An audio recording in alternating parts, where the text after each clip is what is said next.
Shalom et bien-aimés dans le Seigneur et bienvenue à la vie abondante. Je vous salue dans le précieux et glorieux nom de notre Seigneur Jésus-Christ. C'est bien moi, votre frère, serviteur Freddy Matoko. Je bénis le Seigneur pour cette grâce, pour ces privilèges qu'il nous a accordés de nous retrouver encore une fois dans sa présence. Avant d'accéder à la parole de Dieu, je vous exhorte, s'il vous plaît, à partager cette vidéo, à aimer et à partager cette vidéo avec vos connaissances et aussi à vous abonner sur notre chaîne YouTube, La Vie Abondante. Et nous avons aussi une page Facebook, La Vie Abondante. Oui, abonnez-vous et partagez la vidéo, s'il vous plaît, car nous voulons atteindre le plus grand nombre. Nous voulons gagner des âmes pour notre Dieu. Et Dieu va nous bénir pour cela. Ce soir, nous allons continuer là où nous sommes arrêtés. Nous sommes en train de parler sur la vie abondante. Si vous me suivez pour la première fois, je vous conseillerais d'aller suivre nos 2 vidéos précédentes où nous avions parlé de la vie abondante, où nous avions introduit, où on a défini c'est quoi la vie abondante. Et notre texte de base, c'est dans le livre de Jean, chapitre 10, verset 10, où le Seigneur Jésus-Christ a déclaré, il a dit que le voleur ne vient que pour dérober, égorger et détruire. Moi, le Seigneur Jésus-Christ, je suis venu afin que les brebis aient la vie et qu'elles l'aient en abondance. Je suis venu afin que les hommes aient la vie et qu'ils soient dans l'abondance. C'est cette abondance-là que nous sommes en train de parler, car Dieu veut que nous jouissions de notre vie, il veut nous voir aller de l'avant, prospérer, jouir de notre vie, être vraiment dans l'abondance. C'est ça la volonté de notre Dieu. Et on a compris qu'il y a beaucoup de chrétiens qui ont vraiment accepté le Seigneur Jésus-Christ dans leur vie. Ils l'ont reçu vraiment, mais ils ne sont pas dans l'abondance. Ils sont encore... ils sont sous les jougs, ils portent les jougs de l'ennemi. Ils sont esclaves des péchés, ils ne prospèrent pas sur le plan spirituel, même sur le plan naturel. Beaucoup de chrétiens souffrent et les autres ont même récidivé, ils ont abandonné la foi. Et ils sont là à l'église, mais ils ne sont pas heureux, ils sont vraiment frustrés, ils sont malheureux, ils pleurent tout le temps, mais ils ne peuvent pas les manifester. Ils sourient en façade, mais du fond du cœur, rien ne va. Ils pleurent, ils souffrent.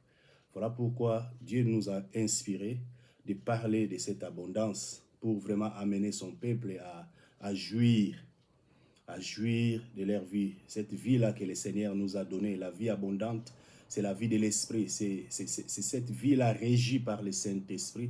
C'est la vie de l'héritage, car Dieu nous a laissé un héritage.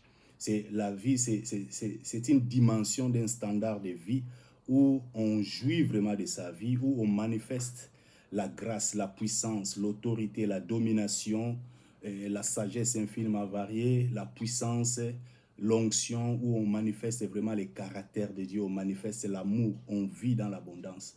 Nous vivons tous dans ce monde, nous faisons face aux problèmes des humains, la maladie, les crises financières, tout ça là, les problèmes de foyer, tout ça là, mais quelqu'un qui est dans l'abondance est au contrôle. Il se réjouit, il jouit vraiment de sa vie. Malgré les problèmes, il garde toujours sa paix, il garde toujours sa joie et il triomphe toujours. Il triomphe parce qu'il est écrit, tout ce qui est né de Dieu triomphe du monde. Et la victoire là, c'est notre foi. Et notre foi est basée sur l'amour de Dieu. Et sur ce que Jésus a fait pour nous à la croix, car il a accepté de prendre notre place. Il a donné sa vie à la crucifixion, il nous a rachetés et il nous a mis dans une position, une très bonne position, position de victoire, de gloire, de puissance. C'est ça, en fait, la vie abondante. Et nous avons dit que la vie abondante, c'est le Seigneur Jésus-Christ lui-même. C'est lui qui est la source de vie. Jésus est la source de vie, la source intarissable, la source de bonheur parfait, la source de la vie éternelle, la vie impérissable. C'est lui-même le Seigneur Jésus-Christ. C'est lui qui est la source de vie. Il a dit à la femme samaritaine, c'est lui qui boira. Cette eau de l'eau que je lui donnerai, cette personne-là n'aura jamais soif. Et cette eau-là que je lui donnerai deviendra en lui une source qui jaillira jusqu'à l'éternité. Voilà la vie abondante. Et la femme samaritaine a dit, Seigneur, s'il te plaît, mon Dieu, je veux cette eau. Donne-moi cette eau. Je ne veux plus avoir soif. Et c'est ça la vérité, c'est ça la vie abondante. Si tu as vraiment reçu le Seigneur Jésus-Christ dans ta vie, tu dois être dans l'abondance. Tu n'auras plus soif des choses de ce monde. Tu n'auras plus faim. Il a dit, je suis le pain de vie. Je suis le pain de vie. Je suis l'eau de vie. Je suis le pain de vie. Celui qui mange de ce pain, le pain que je donne, n'aura jamais faim. Celui qui boit de cette eau que je lui donne, n'aura jamais soif. C'est ça. Nous voulons vraiment jouir de notre vie, aller de l'avant, prospérer, manifester la gloire, la puissance. Que tous ceux qui sont autour de nous puissent vraiment être convaincus, puissent vraiment attester, puissent vraiment rendre témoignage, certifier, reconnaître que non, celui-là est enfant de Dieu. Il est vraiment dans le Seigneur. Nous devons révéler la gloire de Dieu, manifester la puissance de Dieu aux autres. Car Jésus nous a donné cette vie-là. Nous devons la manifester. Alléluia. Nous allons prier pour la parole de Dieu. Seigneur, je te dis merci pour ton amour et ta fidélité. Merci, Seigneur, pour ta grâce sur nos vies. Il est écrit, toute écriture est inspirée de Dieu et utile pour enseigner, pour convaincre, pour corriger, pour instruire dans la justice, afin que l'homme de Dieu soit accompli et propre à toute bonne œuvre. Nous avons besoin de toi, Seigneur. Nous te prions d'incliner nos cœurs à la parole. Amène-nous, Seigneur, à la conformité à toi. Nous voulons te ressembler. Nous voulons jouir de notre vie. Nous savons que de nous-mêmes, nous ne pouvons rien. Voilà pourquoi nous te prions de nous aider, d'agir sur nos vies. Étends ta main, dispose nos cœurs à la crainte de ton nom. Amène-nous dans cette dimension-là où tu nous as déjà établis. Que toute la gloire te revienne, toi le Dieu tout-puissant, créateur des cieux, de la terre et de tout ce qu'elle renferme. C'est dans les précieux et glorieux noms de notre Seigneur Jésus-Christ, nous t'avons ainsi prié avec action de grâce. Amen, amen. Merci Seigneur. Bien-aimés, nous allons lire la parole de Dieu dans le livre de Matthieu, chapitre 11, versets 28 à 30. La parole de Dieu nous dit, « Venez à moi, vous tous qui êtes fatigués et chargés, et je vous donnerai du repos. Prenez mon joug sur vous et recevez mes instructions, car je suis doux et humble de cœur, et vous trouverez du repos pour vos âmes, car mon joug est doux et mon fardeau léger. » Alléluia. Ça, c'est l'invitation, je dirais, une invitation ouverte. Le Seigneur nous appelle à venir à lui. Il dit, venez à moi, vous tous qui êtes fatigués, chargés, et je vous donnerai du repos. Prenez mon joug sur vous et recevez mes instructions. Il y a une version qui dit, prenez mon joug sur vous et laissez-moi vous instruire, laissez-moi vous enseigner. Car je suis doux. Là, il manifeste et il nous montre, il nous dit qui il est, comment il est. Il dit, je suis doux. Il nous révèle son caractère, sa nature. Il dit, car je suis doux et humble de cœur. Et vous trouverez du repos pour vos âmes. On parle ici de l'âme. Bien aimé, il y a ceux-là qui n'ont pas la paix. Tu as reçu le Seigneur Jésus-Christ dans ta vie, mais tu n'as pas la paix. Tu ne vis pas dans la paix. La joie n'est pas là, la paix n'est pas là. Tu es vraiment troublé. Tu peines sous le poids du fardeau. Et quand on parle du fardeau, il y a des fardeaux physiques et il y a des fardeaux spirituels ou émotionnels. Et ce sont ces fardeaux-là qui rongent le cœur de l'homme. Ce sont ces fardeaux-là qui sont au-dessus de nos forces. Beaucoup vraiment c'est ce qu'on appelle les blessures de cœur, des douleurs émotionnelles, blessures de l'âme. Yangonde salaka pasi. Comment la montaza ko souffrir. Azoko quand même pas kolia ba présenter plat favori, poulet braisé avec des frites, salade, ketchup, tout est là, mais ah bon, tu n'as pas faim? Oh non, je n'ai pas faim. Ah, mais c'est ça ton plat favori? Vraiment non. Il te dira kaka naza na nzala te, mais soko landi na kati, ça ne va pas. Azana kimiate. Azana kimiate. Beaucoup souffrent, mais aza chrétien. Aza chrétien. Oui, yamba penda Yesu Christ. Mais aza en abondance. C'est ça les problèmes des hommes. Beaucoup. Quand on parle, ces passages ici, beaucoup pensent que cette parole est adressée aux païens seulement, ou aux non-croyants, aux athées. Non. Cette parole est adressée à nous tous. Que tu sois enfant de Dieu, ça c'est une invitation. Le Seigneur nous appelle à porter son joug. Le Seigneur nous appelle à porter son joug. Alors, nous allons voir c'est quoi les jougs du Seigneur. Mais avant cela, j'aimerais ouvrir une parenthèse, nous amener à comprendre, parce qu'ici on parle de l'âme. Nous devons comprendre que l'homme, ce n'est pas simplement la personne physique que nous voyons. L'homme est à la fois esprit, âme et corps. L'homme est à la fois esprit, âme et corps. L'homme est tripartite. C'est ce que nous devons comprendre. Beaucoup de chrétiens même ignorent qu'ils ont un esprit. Beaucoup de personnes ignorent qu'ils ont un esprit, ignorent qu'ils sont en réalité dans l'homme, c'est l'esprit. Ils sont avant tout esprit. Ils sont avant tout esprit. Et beaucoup ignorent cette vérité-là. Et un homme épanoui ou une personne épanouie, c'est lui dont les trois composantes évoluent dans le sens des progrès. Donc, nous devons être en bonne santé physique, mentale et spirituelle. C'est très, très important. Tu verras des gens qui s'occupent très bien de leur corps, mais ils ne s'occupent pas de leur âme et de leur esprit. Et c'est ça, les déséquilibres. Ils ne sont pas équilibrés. Alors que nous devons vraiment être équilibrés. Donc la vie abondante inclut les trois. Le corps physique, l'âme et l'esprit. Donc, Dieu nous donne sa parole pour entretenir et faire grandir les deux autres composantes. Je parle de l'esprit et l'âme. Donc, quand Dieu nous donne sa parole, c'est pour entretenir et faire grandir notre esprit et notre âme. Et il y a deux dimensions. Donc, le Seigneur a dit, l'homme ne vivra pas de pain seulement, mais de toute parole qui sort de ma bouche. Donc, l'homme que j'ai créé, là c'est Dieu qui parle, l'homme que j'ai créé ne vivra pas de pain seulement, mais de toute parole qui sort de ma bouche. Donc, il y a une nuance à faire et un équilibre à faire.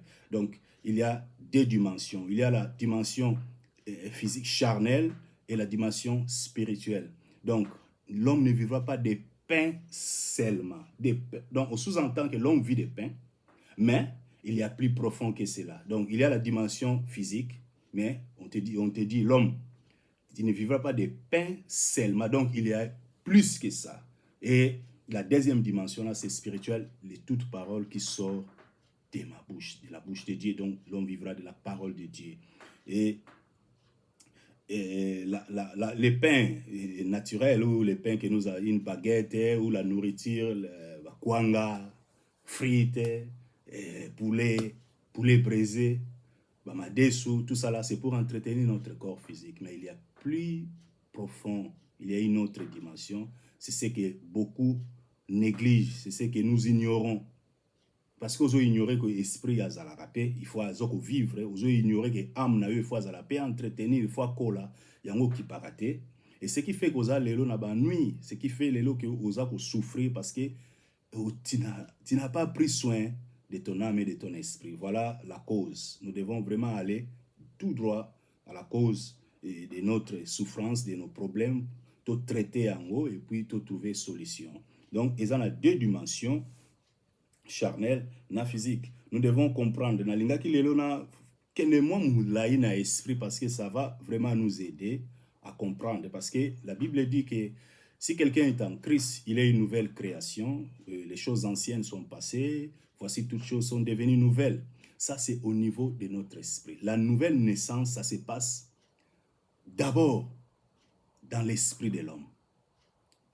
Dans l'esprit de l'homme. Ton âme reste ndenge kezali, ton corps reste ndenge kezali. Voilà pourquoi toutes choses sont devenues nouvelles. Otali ke soko tali na yambi sur mes corps nange zaka boy. Âme pe ezali ndenge wana. Mais tout se passe au niveau de l'esprit. L'esprit qui était mort à Dieu est revenu à la vie. Cet esprit-là est éclairé. Ce qui se passe, c'est l'illumination. C'est l'illumination de l'esprit. Et ça illuminé, donc illumination, c'est l'illumination. Ton esprit est illuminé. Ejui lumière. Nzambe a recréé yango azongi nabomoy parce que akufaki à Dieu et pas Nzambe azaki, il était mort azaki sous na contact na Nzambe. Yango epsi Nicodème, ce qui est né de la chair est chair, ce qui est né de l'esprit est esprit, ce qui est né de nouveau c'est ton esprit. Donc nous avons l'esprit, l'âme et le corps. Je vais nous amener dans le livre de Genèse pour nous aider à comprendre la dimension. Dieu a créé d'abord, quand Dieu a créé l'homme, dans le livre de Genèse chapitre 1, verset 26 à 27, puis Dieu dit, faisons l'homme à notre image, selon notre ressemblance. Ça, c'est, je lis la parole de Dieu dans le livre de Genèse chapitre 1, verset 26 à 27. Puis Dieu dit, faisons l'homme à notre image, selon notre ressemblance, et qu'il domine sur les poissons de la mer, sur les oiseaux du ciel, sur les bétails, sur toute la terre, et sur tous les reptiles qui rampent sur la terre. Dieu créa l'homme à son image. Il les créa à l'image de Dieu. Il créa l'homme et la femme. Ah, tout le monde a dit, Dieu créa l'homme à l'image de Dieu, selon ressemblance ensemble. Ici, on parle de créer. Dieu a créé l'homme.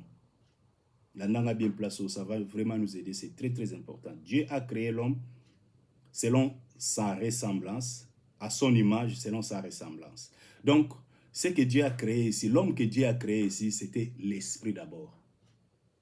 Donc, a créé l'homme selon sa ressemblance. Donc, ce que tu l'as selon sa ressemblance, comme tout ça, on a trois dimensions, l'esprit, l'âme et le corps. Ce qui se ressemble à Dieu, l'image de Dieu là, c'est l'esprit, ce n'est pas notre corps physique. Ne me dis pas que Dieu a des bras. Ne me dis pas que Dieu a des yeux. Et à zapper dans mine, je ne sais pas, mine, combien les dents, je ne sais pas. Et à la bouche, à des narines, des yeux, des jambes, tout ça là. Non, on ne parle pas de ça. Soyons sérieux. Nous devons comprendre les Écritures. Selon sa ressemblance là, c'est l'esprit. Ce n'est pas le corps, ni l'âme, c'est l'esprit. Tout le monde a su ce qui s'est passé là. Genèse chapitre 2, à partir du verset 6, nous allons lire 2, 6 à 7. Bon, tout le temps même, nous allons commencer à partir du verset 5 à verset 7 pour nous aider vraiment à comprendre les Écritures.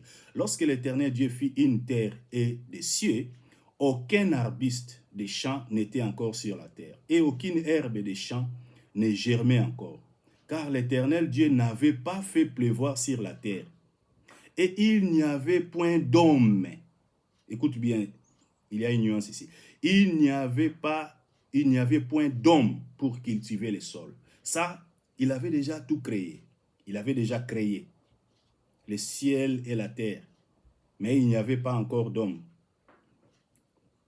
pour cultiver le sol. Mais une vapeur s'éleva de la terre et arrosa toute la surface du sol. Verset 7 maintenant. L'Éternel Dieu forma. Écoute bien ici. L'Éternel Dieu forma l'homme. L'homme qu'il a déjà créé là. Qu'il avait déjà créé dans Genèse 1, 26 à 27. Ici, il va former l'homme de la poussière de la terre et il souffla dans ses narines. Yoka deuxième dimension. Un souffle de vie et l'homme devint un être vivant. Qu'est-ce qui s'est passé ici? L'homme, Dieu a créé, il a tout créé. Alors, parce qu'il n'avait pas encore plu sur la surface de la terre, il n'y avait pas encore de végétation. Et une vapeur s'éleva de la terre, arrosa toute la surface et il y a eu l'apparition de la végétation parce que Dieu ne voulait pas encore placer l'homme dans ce monde. Ça, c'est le monde que Dieu a créé, c'est le monde physique, le monde matériel, c'est ce monde que nous vivons. Alors, il avait déjà créé Adam, l'homme et la femme, ils étaient des esprits. Alors, pour les faire introduire, il y a un monde physique. Il y a l'esprit, il y a un monde physique, corps, un corps physique. Alors, il y a l'esprit. Bible le bien, verset 6, Dieu n'avait pas fait pleuvoir sur la terre et il n'y avait point d'homme. Il n'y avait point d'homme pour cultiver le sol. Donc, non, on va quitter pour cultiver le sol. Dieu n'avait pas encore fait pleuvoir sur la terre. Donc, nous voyons l'absence de végétation. Lorsque l'Éternel Dieu fit une terre, aucun arbuste des champs n'était encore sur la terre. Aucun arbuste. Donc, il y avait l'absence de végétation. Nalingi vraiment saisir la place au bien. C'est très, très capital. Le Saint-Esprit me l'a révélé. Tant on a tant la parole, on a dit, waouh, Seigneur, Dieu est bon.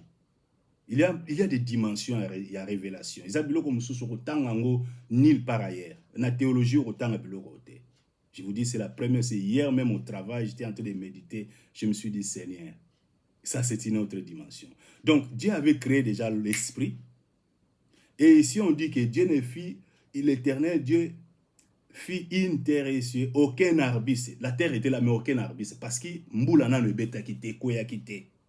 Alors, tant où Dieu a fait pleuvoir maintenant, parce qu'il n'y avait aucun homme, monde où ils monde physique, aucun esprit a le droit de vivre ici. Ah, ils allaient monde physique. Tu dois avoir un corps pour vivre dans ce monde. Alors, Dieu, pour introduire Bango maintenant, il fallait bongisa nyonso tant que végétation ils ont vivre en nature les a malamuté. Alors quand il a plu maintenant tant on boule ils allaient arroser mais une vapeur s'éleva de la terre et arrosa toute la surface du sol. Maintenant nzamba yebisi abdan petit nyonso ça OK maintenant siko il faut kende mais yoka dame na okota kuna ndenge nini parce qu'aza déjà vivant aza esprit en réalité dans l'homme c'est l'esprit et Dieu forma ça c'est dans Genèse 1 toujours Dieu créa. Ici, on parle Dieu forma de la poussière de la terre. Ou la dimension à corps charnel, à sali corps maintenant. Et il souffla dans ses narines et le souffle de vie. Et l'homme devint un être vivant. Il a eu forme, a formé, il a péché corps, il a eu ce qu'on côté na katamukili. Voilà la révélation, c'est que le Saint-Esprit m'a révélé hier même. Et je lui dis, j'étais vraiment... Ouais, voilà la révélation. Donc, Dieu forma. Avant, c'était Dieu créa. Avec esprit, pour kotawa, il faut un accord. Quand la végétation y est, arbre, herbe, tout ça là, nature comme bien, mon pépé a bien commis parce que végétation est ali. C'est bon, il faut qu'on sur au kuna. Ah, mais t'es là, il faut c'est le corps. À salili, à dans le corps. Il y a un monde appelé Eve, le format et à outils et pas dedans. Donc c'est Dieu qui a déjà, ils étaient d'abord avant tout des esprits. Pour introduire à former. Voilà la dimension esprit. Donc en réalité, l'homme c'est l'esprit. Proverbe 20, 27, nous allons lire ça rapidement. Tout ça là, je suis en train de nous aider vraiment à prendre conscience parce que beaucoup souffrent, parce qu'ils ne sont pas conscients qu'en réalité, ils sont avant tout esprits. Si on comprend la réalité, tu ne jouiras jamais de ta vie. On peut comprendre en côté. Bokiltistes, tous ces gens-là, va développer une dimension où il y a esprit. Mais biso, toujours l'obélango selon la parole, tout développer selon la parole. Je ne parle pas au komako salaba voyage astral au bimaganakor. Ça c'est la sorcellerie. Proverbe 20, 27 nous dit, le souffle de l'homme est une lampe de l'Éternel. Il pénètre jusqu'au fond des entrailles. J'ai mis une version qui dit, l'esprit de l'homme. On parle de l'esprit de l'homme. Il y a une version qui dit, l'esprit de l'homme est une lampe de l'Éternel. Il pénètre jusqu'au fond des entrailles. Quand Dieu veut rentrer en contact avec l'homme, c'est un esprit, c'est dans son esprit. Car l'esprit de l'homme là est la lampe de l'Éternel. Donc la révélation vient au travers de ton esprit. Dieu éclaire, on parle d'illumination, illuminer. L'illumination s'efface dans l'esprit. Dans la nouvelle naissance, ça se passe dans l'esprit. Tout ce que Dieu nous donne, c'est notre esprit d'abord. C'est lui qui est au sommet. Voilà pourquoi il faut y avoir des dimensions. Quand on parle de l'esprit, beaucoup pensent que, bon, le quoi on a mesuré, ma taille c'est 1m82, donc mon esprit aussi, on mesure qu'il y a des esprits. On mesure l'esprit selon... Ozo utiliser ma mesure na éviter mes talons to mes échelles de valeur il y a motobo et les esprits. Donc esprit a sa dimension mususu azate que ozoyer le kola avant dans la katia mutu. Donc on pense que l'âme na ni bazana katia mate. Donc l'esprit là c'est juste je ne sais pas. Na éviter ma pensée ni nous alango. L'esprit c'est l'esprit azana dimension teto o ebita ina été. Mais cet esprit là, il faut accola. Cet esprit-là, il faut accoler, il faut entretenir par la parole de Dieu. Voilà cette dimension-là. Donc, dans Genèse, nous avons vu les trois composantes. tomoni le corps, la chair, tomoni l'âme, tomoni na esprit ndenge nzambe a créé bango. Alors ça, c'était juste une parenthèse pour nous aider à prendre conscience. Parce qu'apôtre Paul a dit, nous ne regardons pas aux choses matérielles, mais nous regardons aux choses spirituelles. Car les matériels ou les choses naturelles ou physiques, et outaka, des choses spirituelles. Tout a commencé dans le monde spirituel. Ça, ce que nous voyons aussi, c'est les reflets du monde spirituel. Autres vivent dans le monde, nous subissons tout simplement la réalité, la vérité, la décision où ils ont arrêté dans le monde spirituel. Voilà pourquoi il faut aller vraiment spirituellement fort, il faut au cola spirituellement. Selon l'esprit, ils ont développé l'esprit. Nous aussi, nous devons développer cette dimension-là. Nous devons grandir spirituellement, devenir puissamment fortifiés. Nous allons arriver là, où l'apôtre Paul dit, nous devons être puissamment fortifiés dans notre homme intérieur, devenir un géant, un colosse spirituel. C'est cette dimension-là que nous devons, auquel nous devons, à cette dimension à laquelle nous devons vraiment aspirer. Revenons sur notre passage d'aujourd'hui, les jours du Seigneur. Alors, le Seigneur nous appelle, dit, venez à moi, vous tous qui êtes chargés, fatigués, je vous donnerai du repos. Le soulagement de l'âme, la tranquillité de l'âme. Vous tous qui peinez sous le poids du fardeau, tu es là, tu souffres, tu pleures. Voilà l'invitation du Seigneur, c'est une invitation ouverte, appel au salut, appel à la délivrance, appel à la vie abondante, parce qu'on avait dit comment accéder à cette vie abondante, comment prendre possession de cette vie, la vie abondante, j'en ai besoin. Et comment y accéder? C'est le Seigneur Jésus. Voilà l'invitation, voilà l'appel. Le Seigneur nous appelle, il dit, venez à moi, vous tous qui êtes fatigués. Jésus, il est écrit, le Seigneur a dit, car Dieu a tant aimé le monde qu'il a donné son Fils unique afin que quiconque croit en lui ne périsse point, mais qu'il ait la vie éternelle.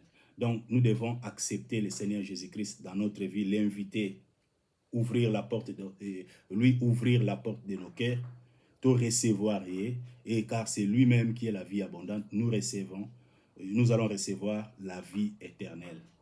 Et ici, maintenant, le Seigneur, je vais parler du salut.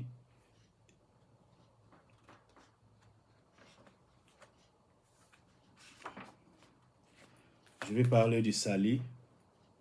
Selon 2 Corinthiens 5, 17, toute personne qui est en Christ, il est une nouvelle création.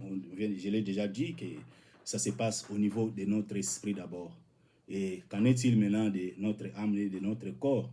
C'est ce que nous allons voir. C'est la suite, parce que nous devons être vraiment équilibrés, épanouis, faire des progrès dans toutes les 3 dimensions, esprit, âme et corps. Nous devons être vraiment équilibrés, faire des progrès dans toutes les 3 dimensions. Alors, ici, nous devons comprendre ici, venez à moi, le Seigneur nous appelle, il nous dit de prendre son jour, porter les jours du Seigneur.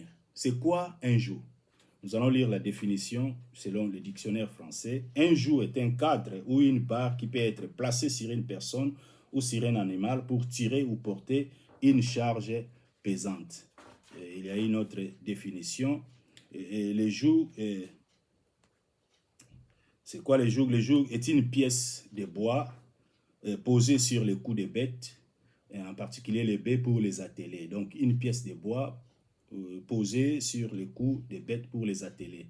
Nous voyons l'image de la campagne, là où aujourd'hui, bon, nous avons la technologie, mais à l'époque, ils n'ont pas des engins, ils n'ont pas de tracts, ils n'ont pas de quoi utiliser des tracteurs pour faire les champs, pour travailler. Ils utilisaient des bêtes.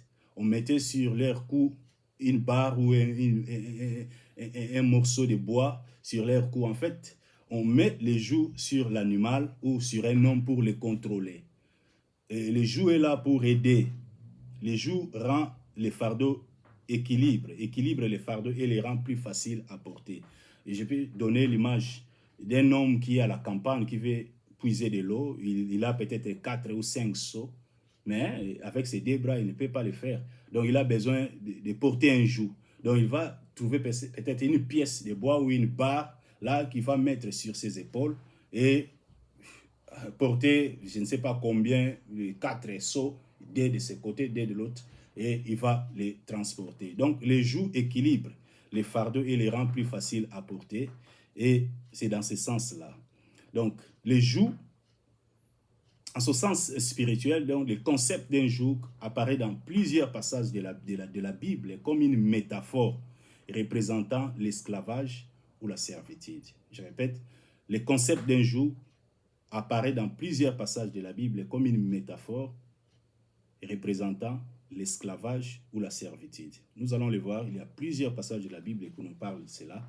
Donc, les jougs, on les mettait sur l'animal pour les contrôler.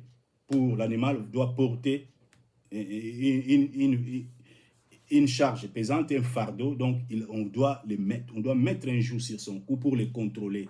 Donc, il sera plus libre de ses mouvements. Il va faire maintenant ce que son maître va lui demander de faire. Donc, il sera dirigé maintenant parce il porte un joug, il porte un fardeau. Il ne peut pas faire tout ce qu'il veut. On va maintenant les guider facilement. Et c'est ça. Et spirituellement, ça, ils en ont une leçon vraiment spirituelle. C'est pour cela que Jésus a utilisé cette métaphore.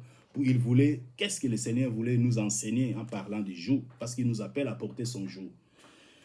Et quelques passages de la Bible où on a mentionné les jours. Nous allons lire la parole de Dieu dans les livres de Lévitique, chapitre 26, verset 13. Je lis la parole de Dieu. « Je suis l'Éternel, votre Dieu, qui vous ai fait sortir du pays d'Égypte, qui vous ai tiré de la servitude.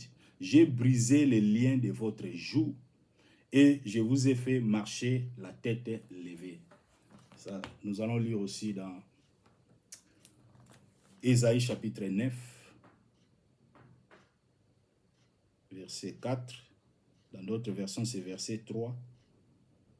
Ésaïe chapitre 9, verset 4. « Car les jougs qui pesaient sur lui, les bâtons qui frappaient son dos, la verge de celui qui l'opprimait, tu les brises comme à la journée de Madian. » Les jougs qui pesaient sur lui, les bâtons qui frappaient son dos, la verge de celui qui l'opprimait, tu les brises comme à la journée de Madian. Nous allons lire un troisième passage. Jérémie. Bon, nous allons lire seulement Ésaïe chapitre. Je vous donne ça, vous allez lire ça à la maison. Jérémie chapitre 2, verset 20.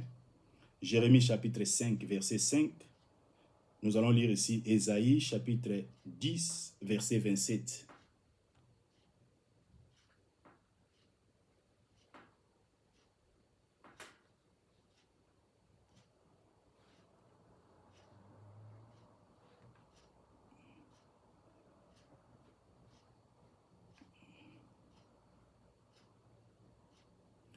Je lis la parole de Dieu. « Et il arrivera en ces jours-là que son fardeau sera ôté de dessus ton épaule, et son joug de dessus ton cou, et le joug sera détruit à cause de l'onction. » J'aime beaucoup cette version. On nous parle en ces jours-là que son fardeau sera ôté de dessus ton épaule, et son joug de dessus ton cou, et le joug sera détruit à cause de l'onction. Version Louis II.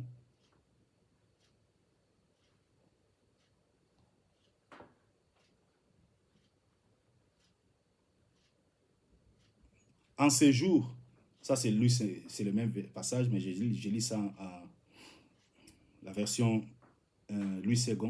En ces jours, son fardeau sera ôté de dessus ton épaule et son joug de dessus ton cou. Et la graisse, ici on parle de la graisse, dans l'autre version on parle de l'onction. Quand on parle de la graisse, on sous-entend, on parle de l'onction. Quand on parle de l'huile, on voit l'onction. Donc et la graisse fera éclater les jougs. C'est l'onction qui brisera les jougs, qui brise les jougs et ôte les fardeaux. Voilà ce que Dieu nous révèle, ce que la Bible nous révèle. Donc, allez-y méditer, même Ésaïe chapitre 14, 25, même Galates chapitre 5, verset 1 à 2. Donc, c'est là tous ces passages-là, on nous parle des jours. Donc, les jours, ici, comme une métaphore représentant l'esclavage ou la servitude. Alors là, quelle est la pensée du Seigneur en nous parlant de porter? Il nous propose, il nous dit, prenez mon joug sur vous et recevez mes instructions. Laissez-moi vous instruire, laissez-moi vous enseigner. On a vu que c'est l'image de la servitude. On a vu que c'est l'image de l'esclavage ou la servitude. Beaucoup sont sous les portes les jours de l'ennemi, portent les jours du diable. Ils sont vraiment dans des situations compliquées, difficiles, ils pleurent parce que l'ennemi, vous le connaissez très bien, il ne nous fait pas de cadeaux. Le diable, quand il vient dans ta vie, c'est pour te détruire. L'ennemi, le voleur ne vient que pour égorger, dérober et détruire. Tuer, c'est ce qu'il fait. Alors le Seigneur nous dit, prenez mon joug sur vous et recevez mes instructions. En fait, le Seigneur nous appelle à... C'est quoi le joug du Seigneur? C'est le laisser nous conduire, diriger notre vie. Dieu veut nous conduire, il veut nous contrôler en fait. Il nous propose, il nous dit, beaucoup d'esclaves nangai. Beaucoup d'esclaves nangai, beaucoup porter joug nangai, parce que je suis doux et humble de caractère. Mon joug est compatible avec vos âmes. Si tu portes mon joug, tu seras erré, parce que je suis doux et humble de cœur. C'est ça le Seigneur. Alors, en fait, la nouvelle naissance, le salut que nous parlons, que nous prêchons, n'est pas un événement ponctuel, n'est pas un acte ponctuel. S'il vous plaît. Le salut ou la nouvelle naissance, c'est un engagement de toute la vie. Quand tu donnes ta vie à Jésus, en fait, tu acceptes de devenir son esclave. Recevoir Jésus, c'est faire allégeance. Tu te soumets à lui, tu lui donnes ta vie. Tu prends la décision de devenir son esclave pour toute la vie, pour le reste de ta vie. Un esclave ne peut jamais résister à son maître. Un esclave est là pour... Il ne reçoit que des ordres.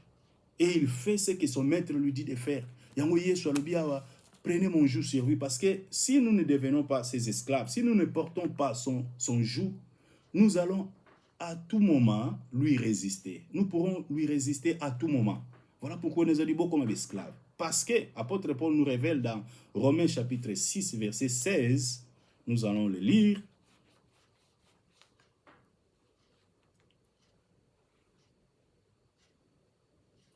Il nous dit, ne savez-vous pas, qu'en vous livrant à quelqu'un comme esclave pour lui obéir, vous êtes esclave de celui à qui vous obéissez, soit du péché qui conduit à la mort, soit de l'obéissance qui conduit à la justice. C'est une question.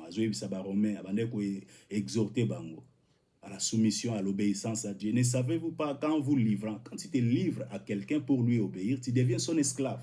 Et Jésus nous dit, portez mon joug sur vous. Beaucoup d'esclaves n'ont pas obéir. En fait, l'obéissance est facile quand on est soumis d'abord. Si on est soumis, tu prêtes allégeance à Dieu, tu es vraiment totalement, complètement soumis à lui, tu vas lui obéir facilement parce que tu t'es déjà livré à lui. Quand tu te livres à quelqu'un pour lui obéir, tu deviens son esclave. Et maintenant, ici, ça détermine à qui nous appartenons. Tu appartiens à Dieu ou au diable. Parce que ça nous montre. Jésus a dit, celui qui pratique le péché est esclave du péché. Celui qui se livre au péché est esclave du péché. Soit, l'apôtre Paul nous dit ici, soit de l'obéissance, et soit du péché qui conduit à la mort, tu obéis au péché, tu te livres au péché, c'est la mort, soit de l'obéissance à la parole de Dieu, l'obéissance à Dieu qui conduit à la justice ou à la vie. Donc, ne savez-vous pas, si tu te livres à quelqu'un pour lui obéir, tu deviens son esclave. Voilà pourquoi le Seigneur nous dit, prenez mon joug sur vous, devenez mes esclaves. Laissez-moi vous diriger, laissez-moi diriger votre vie. Si le Seigneur vient, il veut prendre le contrôle. L'homme, comme je viens de dire, en réalité l'homme c'est l'esprit, mais l'homme a une âme. L'homme a une volonté. Nous ne sommes pas des robots. Non, nous avons une volonté. Et notre volonté doit être soumise à la volonté de Dieu. La volonté de Dieu doit être soumise à la volonté de Dieu. Donc, Dieu respecte l'homme. Dieu ne nous impose pas sa présence. Dieu ne nous impose pas son esprit. Mais il vient, il veut que nous puissions coopérer, que nous nous soumettons à lui, que nous lui laissons toute la place, qu'il prenne libre cours dans notre vie, afin qu'il nous dirige. Les jours du Seigneur, c'est le laisser conduire, c'est l'accepter, c'est le laisser conduire, nous diriger, nous amener là où il veut nous amener, parce qu'il est notre maître. On a prêté allégeance à lui, nous sommes ses esclaves. Donc, esclaves, Yanzambe, ce n'est pas seulement des pasteurs, anciens, prophètes, non. Donc, tout celui qui a reçu Jésus dans sa vie est son esclave. Donc, il pose esclave en Zambie. Donc, moumbu nzambe, donc il pose moumbu nzambe. Donc, banda lelo yebang ozara moumbu nzambe parce que tu as accepté Jésus, c'est qu'au portage jour nae. Alors, prenez mon joug sur vous et laissez-moi vous enseigner, laissez-moi vous instruire. Je suis doux et humble de cœur et vous trouverez le repos, vous trouverez la tranquillité, le soulagement de l'âme. C'est ce que nous avons besoin. Donc, laisse-toi conduire par l'Esprit de Dieu. Une vie régie par l'Esprit, c'est ça, les jours du Seigneur. Quand les jours du Seigneur, c'est quoi? C'est sa personne, c'est sa présence dans notre vie. Il vient et il veut prendre vraiment le contrôle, mais nous avons une âme qui lui résiste, qui dit non, non, non, non, non. Mais si voilà, si tu n'es pas arrivé à cette dimension-là d'obéissance, si tu es déjà chrétien, mais tu n'obéis pas à Dieu, vraiment, répands-toi, reviens à lui, demande pardon et prends la décision de t'offrir en fait la nouvelle naissance. Le Saint-Esprit m'a révélé pour me dire beaucoup pensent qu'ils sont nés de nouveau alors qu'ils ne le sont pas. Yoka parti au bien. C'est ce que le Saint-Esprit m'a révélé. Il m'a dit Batumingi bakanisaka bazaba né de nouveau, baza né de nouveauté. Nan nayebi bangote. Mais ngala bi merci Seigneur Yesu yakana yambio viens dans ma vie, je t'accepte. Abi non. Ce n'est pas ce qui sort de la bouche. Je vois le cœur, c'est Dieu qui sonde le cœur. Si tu as vraiment, est-ce que tu as décision encore se livrer vraiment et pas une ensemble. Bako saote na ba enseignement ils ont de gauche à droite ba biloko za ko circuler ba école biblique mususu bimé ba théologie donc bani ba compliquer christianisme. Le christianisme n'est pas une religion, c'est une vie de relation. C'est une vie d'intimité avec Dieu. C'est personnel, c'est entre toi et ton Dieu. Donc voilà, je ne suis pas en train de parler d'une dénomination quelconque, chrétien, non. Jésus Koutatika peut comme chrétien, il aller former les disciples. Donc quand on parle de disciples, on voit un disciple censé suivre, faire comme son maître, ressembler à son maître, vivre comme son maître, atteindre le niveau à maître. Alors, ce qu'aujourd'hui, quand on dit comme disciple, il y a une responsabilité. Il y a un disciple à Jésus. Il oppose un disciple à Jésus. Alors, au même moment, si on dit un chrétien, si on chrétien, il y a la dénomination, il y a l'église à Mounene, là où tu es, non, ce n'est pas ça, le christianisme. Le christianisme, nous sommes appelés à ressembler à notre maître, vivre comme lui, lui ressembler, marcher comme lui, être comme lui. C'est ça le christianisme. Être en intimité, avoir une relation étroite, communion étroite avec lui. C'est ça le christianisme. C'est ça la vie des disciples. Alors, beaucoup pensent qu'ils sont nés de nouveau alors qu'ils ne le sont pas. Ce que je l'ai bien aimé, est-ce que vous avez décision penza? Et katelo, na motema no ya ko se livrer pas in nzambo comme esclave na ye. Parce que quand on parle de joug, to moni angwa on a démontré angwa à travers les écritures que on parle de l'esclavage. Yesu le bio comme esclave na est-ce qu'on dit ma parce que ceux qui esclaves résistaient pas maître na été. Apôtre Paul a dit que sous plus on est esclave de celui à qui nous obéissons, soit du péché qui conduit à la mort, soit de l'obéissance à la parole qui mène à la justice, à la vie. Donc Moutou, ne savez-vous pas qu'en vous livrant, ce que vous se livrez, il y a Yesu et apôtre Paul kakazolo balesusu na Galates 5 1 à 2. Il dit c'est pour la liberté que Christ vous a affranchi. Alors ne vous mettez pas de nouveau sous les jougs de la servitude. Aux ongi les sous-esclaves. Au comme esclaves, vous pratiquez ma somme. Alors vous mi benga peke nazane de nouveau. Je reviendrai à expliquer. Te belé bazo se tromper. Ici na sala, ici na récita, yesu kota kati na bomo inanga. Mais où est la vie abondante? Où est cette vie-là d'obéissance? Parce que tu es un esclave de Jésus. Est-ce que tu lui obéis? En réalité, on est esclave de celui à qui tu obéis. Soit tu es esclave à Yesu et relaxe à mon obéissance na yo, soit aux esclaves à diable jusque-là. Alors cette parole n'est pas là pour te condamner, mais c'est pour te ramener à la raison, c'est pour te ramener à Dieu, c'est pour t'attirer à lui. Dieu t'aime, il veut te voir prospérer et jouir de ta vie. Alors, dispose vraiment ton cœur. Ma prière est que Dieu puisse disposer vraiment nos cœurs à la crainte de son nom, que nous puissions aller de l'avant et jouir de notre vie. Prenons conscience que nous avons l'Esprit. L'Esprit doit être nourri de la parole de Dieu. L'Esprit doit être entretenu par la parole de Dieu, par la prière, par la communion avec notre Dieu. Vraiment, pour aujourd'hui, je suis arrivé presque à la fin. Presque à la fin. Les jours du Seigneur, nous devons vraiment développer notre intimité avec lui. Nous devons vraiment aller de l'avant, nous soumettre. Donc, les lots, ils allaient ceux qui vraiment aux chrétiens. Beaucoup ont récidivé. Beaucoup sont même prêts à abandonner la foi. Beaucoup, tu as repris toutes tes mauvaises habitudes. Aux chrétiens, mais bon, tu t'en fous. Tu vas à l'église, sur lingi na yo, au salagano yo lingi, ozoluka raison. Bon, pasteur, bon, si to lembi, mais non, tout le monde sera jugé. Pasteur azotambo na kobanga nzambe te akozala jugé. Le jugement sera là. Bien aimé, na kolobela sur les salis, na ko démontrer c'est quoi les salis.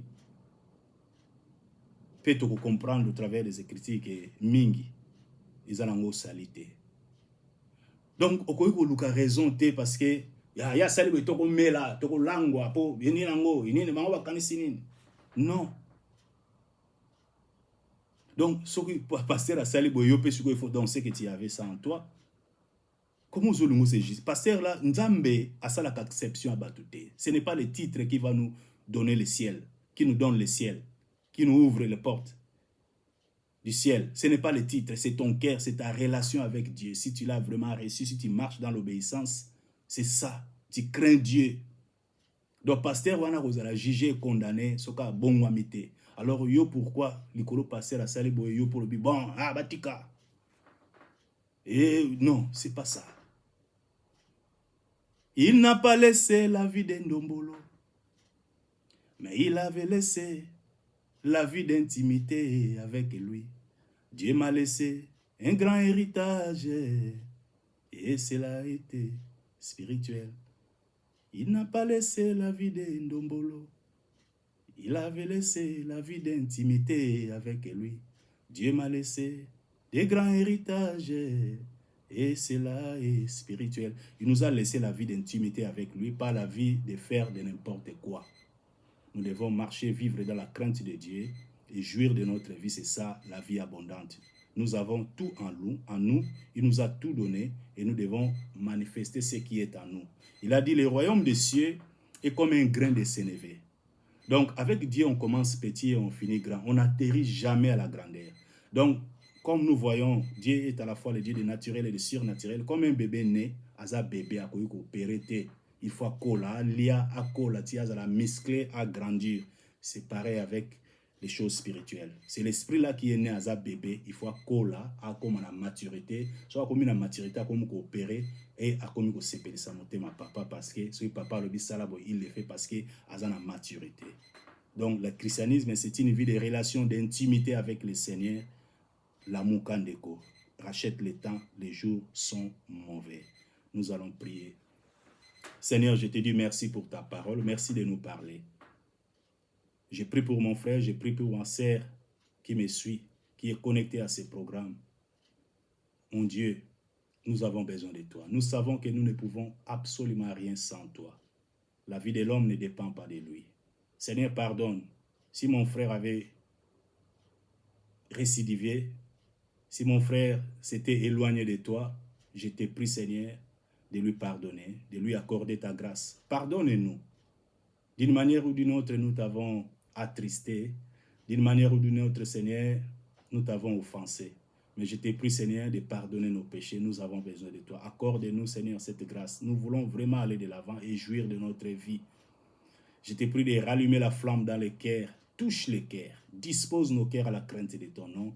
ou illumine les yeux de nos cœurs, Seigneur, pour que nous contemplions les merveilles de ta parole. Tu nous as appelés, Seigneur, à de grandes choses. Tu nous as recréés en Christ pour de bonnes choses que tu as préparées d'avance afin que nous les pratiquions. Seigneur, nous voulons vraiment faire ta volonté, nous voulons aller de l'avant. Aide-nous, répands sur nous ton onction, ta puissance. Je te prie de rallumer, de raviver la flamme d'espérance, d'amour, de crainte de ton nom. Je te prie de rallumer, Seigneur, la flamme de l'espérance. Soutiens la foi de mon frère, de ma sœur. Fortifie-nous dans notre homme intérieur. Rends-nous, Seigneur, plus forts que jamais. Nous voulons aller de l'avant. Aide-nous, soutiens. Nous avons besoin de ton feu, besoin de ton revêtement, besoin de ton embrasement, Seigneur, afin que nous allions de l'avant et accomplir, Seigneur, nos destinées. Oui, merci. Merci de guérir tous ceux-là qui souffrent, de guérir les corps malades, de restaurer des âmes, Seigneur, qui pleuraient et de donner la joie. Oui, que toute la gloire te revienne, toi, le seul, l'unique, le véritable Dieu que nous adorons, Jésus le Christ. Sois loué. Nous t'avons ainsi prié avec action de grâce et nous disons tous à l'unisson, Amen, Amen, Amen. Que Dieu vous bénisse abondamment. C'était moi, votre frère Frédéric Mantoko. N'oubliez pas d'aimer et de partager nos vidéos. Si vous avez une requête, vous avez un témoignage pour notre Dieu, vous avez une préoccupation, n'hésitez pas de me contacter. Mon numéro WhatsApp, je suis en Londres, c'est 0044 74 467 90 321. Que Dieu vous bénisse. Retrouvons-nous le dimanche pour la prière et aussi les mercredis, toujours à 19h pour la suite de notre enseignement. Merci. God bless you.